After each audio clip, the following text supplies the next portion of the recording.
Sure. I'm responsible for our Martech practice, which includes a number of our partners in that space. And EPAM is kind of an interesting company. He started out really with deep roots in engineering, and now is an interesting hybrid between that engineering background and history and a digital agency. So an interesting hybrid between the two. Why did you decide to partner with Acquia? So we've been a partner of Acquia for about 8 years now. And I've been involved for 6 of those. And for 5 years, I've been on the Acquia Partner Advisory Board. And what I always found with Acquia was a big differentiator was the fact that they're very customer and partner focused. And I think many companies will say they're customer focused, right? It's in their interest. But their commitment to the partner channel is enormous. Throughout the process of selecting them and working with them in the early days, they were a true partner. And there wasn't a time when I didn't call them when they didn't help us in one way or another. And I find that true still today.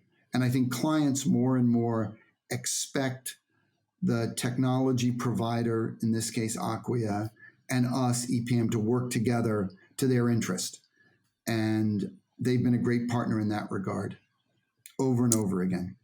I'm just curious if there's a customer or, maybe you can explain where Acquia really helps you in terms of working with the customer, in terms of the engagement level. Is there anything that you might be able to give us?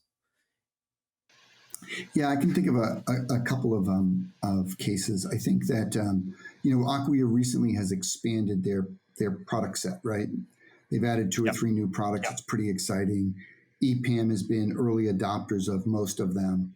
And I think that on a number of engagements where those products were being leveraged, we've had a good partnership with them as we built skills, as they became better understanding of how those product sets worked for a customer. Because it's one thing to kind of engineer, to acquire products and fix the engineering, but then you take it out to market and, you learn amazing things from clients. So their ability to help us and the client understand how to leverage the product in those situations, and in some cases, make changes to the product to fit the need, has been fantastic.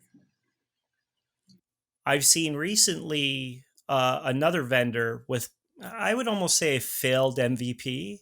They get to the minimal viable product and they're not working with the partner that helped build it. And they're not working with the partners to see how the customers are reacting.